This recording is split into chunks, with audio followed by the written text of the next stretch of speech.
people, and welcome back to this episode of For the Win on Sandman Sports Picks. Pratty Sandhu, joined by Paul Fraser. What is going on, Paul? Ready to talk some golf? Okay, so let's get into the little recap of the PGA Championship, Paul.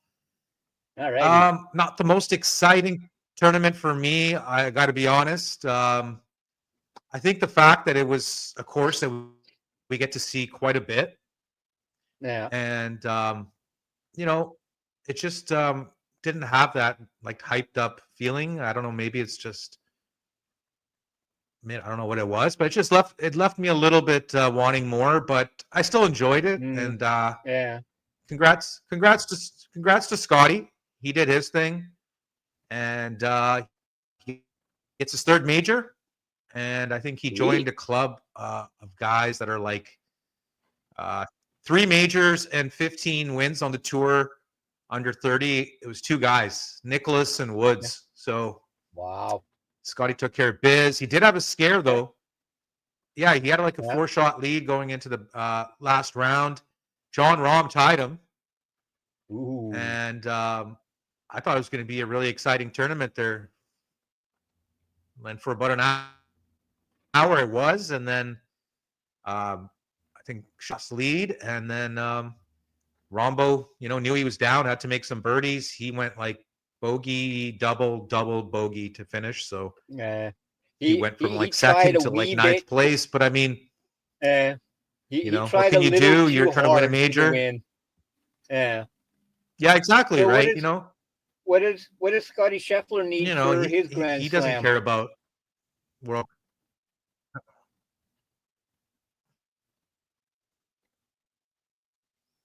He needs the two opens. Okay.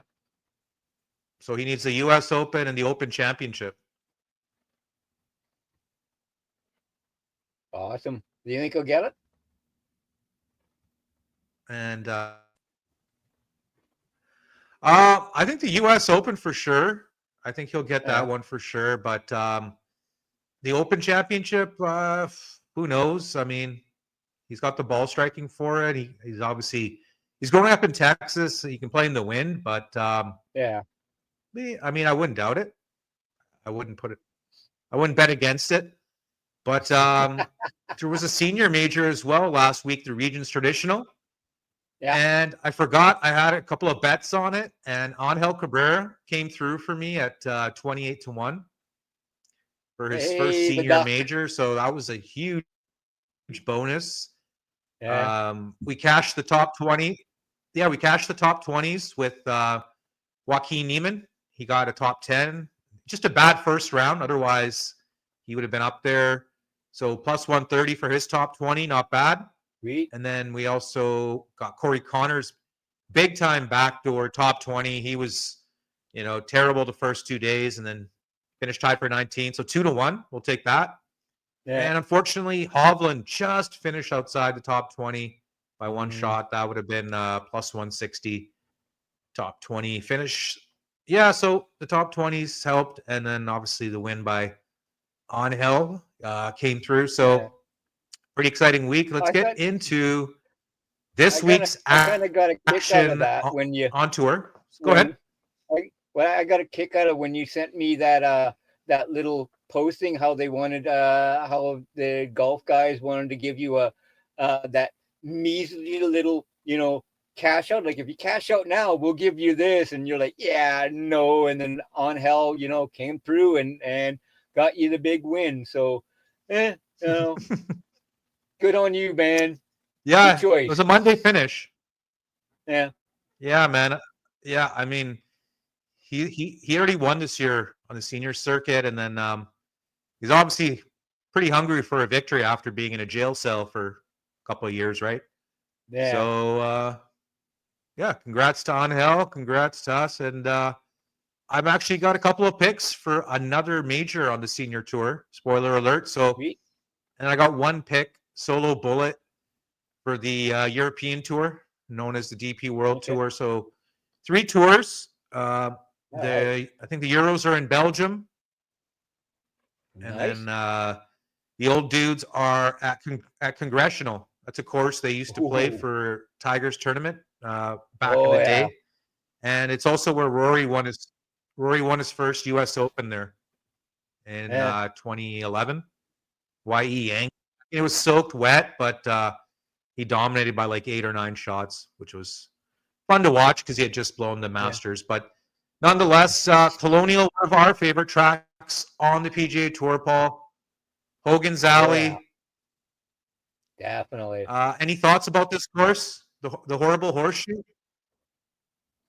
Gotta love it. Yeah. Well, this Yeah. what other course did they kind of nickname Hogan's Alley because Ben Hogan actually always played well there. There was another course out there Riviera. that was okay, yeah. There's But actually this is there's like actually two. There's uh, Riviera and Carnasty in Scotland. but this is kind of the official Hogan's Alley at Colonial. Well, yeah, Yeah, he lived a few miles from the course, and yeah, yeah, he won like 5 6 times, and yeah, he would hit balls at Shady Oaks, which isn't too far from this course, and yeah. yeah, he'd hack his butts, and he'd have some guys shag his golf balls, and he didn't have no TrackMan. He didn't have these fancy swing coaches. He didn't have any of these training devices. Just dug it out of the dirt, and that's what we respect about Big Ben, right? The Hawk. Yeah. Oh yeah. Yeah. So I mean, whenever I talk about this event, I like to just think about it as Colonial and Hogan's Alley. I don't like to bring up the sponsor. Yeah. Sponsors come and go, but this is just a classic course. You can't overpower it. We've tried in the video game, obviously, many years ago. Oh yeah. We tried to cut the corners with you know, and yeah, a couple of times you can get away with it. When you do, you got to like a flick wedge in, but you get clipped behind one of those trees or into the water here and there. Your mass Yeah. par threes are tough. Oh, definitely. Yeah, so I got a I got a few outrights. I All am right. taking Tommy Fleetwood at 25 to 1. I got a really good number on him, Good. Sweet. and he's getting priced at like 40 to 1 in majors and like 30 to 1 in signature events. So I Yeah. think this is really good value. I'm getting him besides this guy named Scott Scheffler. Like he's the best iron player in this tournament, right? And Yeah. we know this course is all about irons, right? You got to be Oh in yeah. the fairway, have the right angles, hit your irons close, be good putting. Tommy obviously is not known for his putting, but I like him. I just think the number's really good.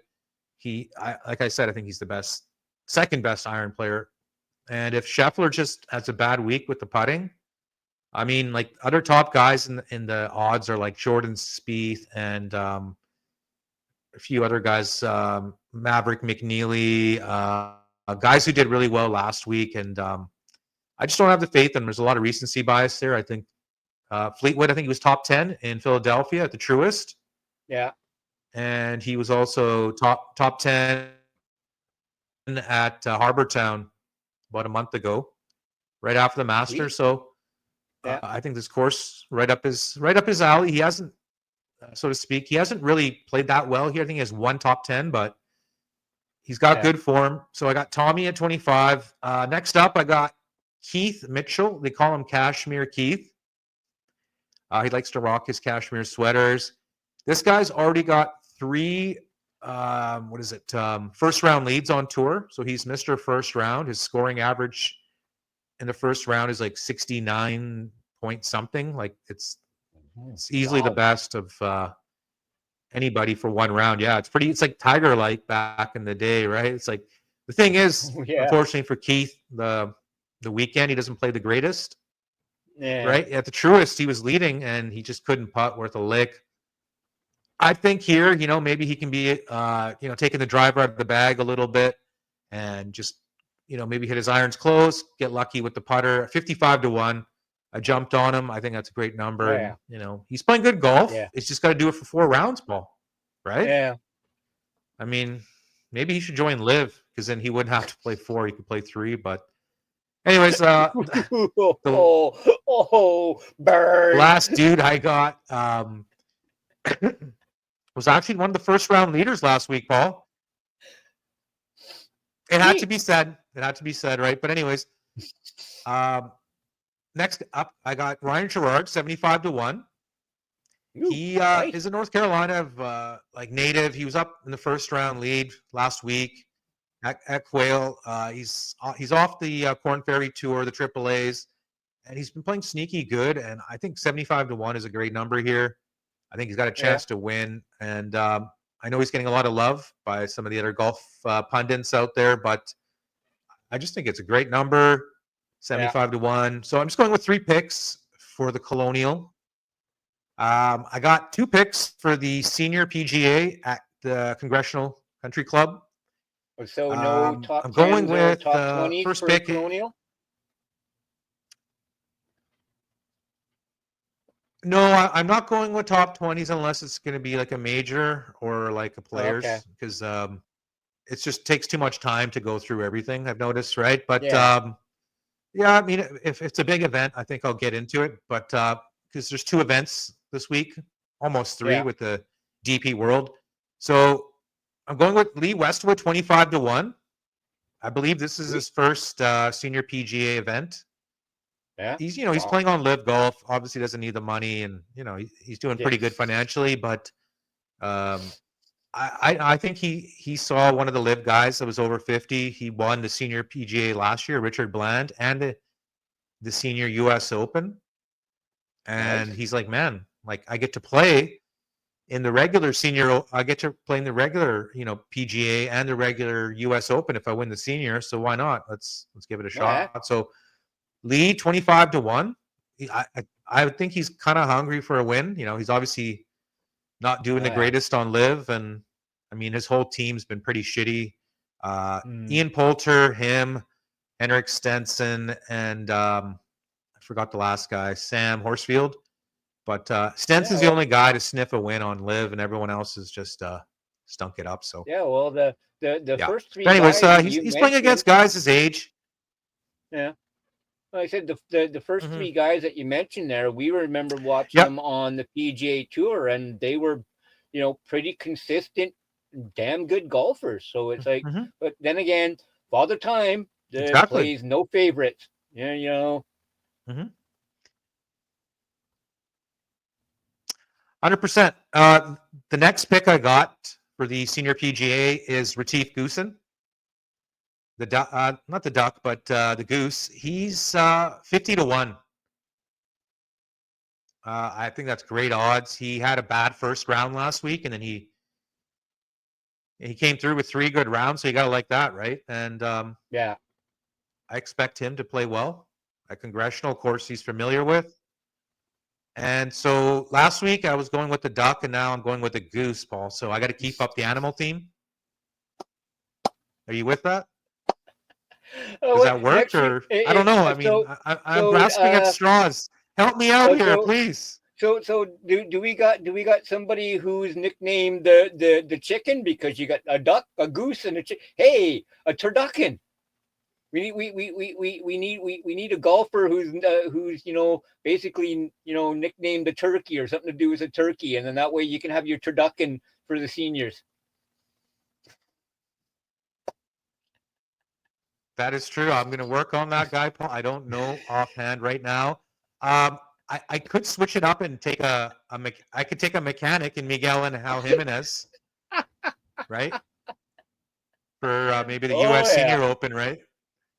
But anyways, Goosen 50 to 1, and then I'm going single bullet at the Soudal Open in Belgium. Yeah. The top guy I think in the field is Thomas Peters. He's from Belgium. He plays on Live. He hasn't done much on Live, but I mean, he's been a world-class player in the past. I'm going with Eugenio Shakara Lopez at 27 to 1.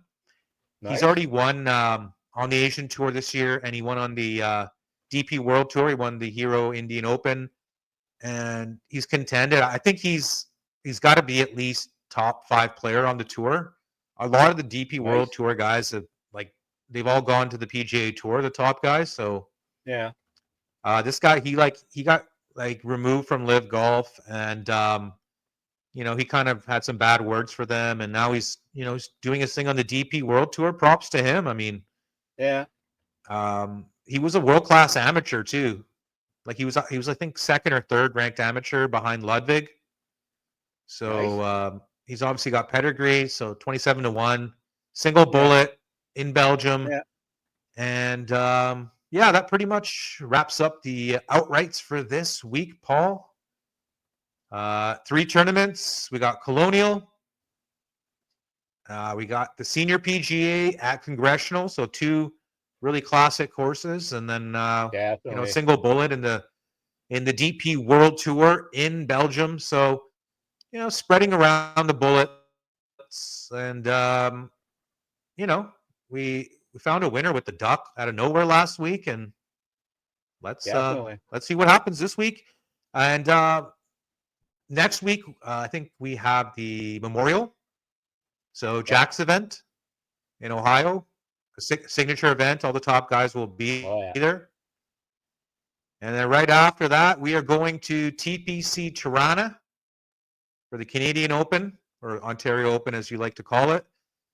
And after that, it is the U.S. Open at Oakmont. So some pretty nice courses to look forward to. Nice events, Paul. I think this next month here is it's pretty action packed, and I think we're going to be here for it. We'd love if the fans would give us the old thumbs up and subscribe, and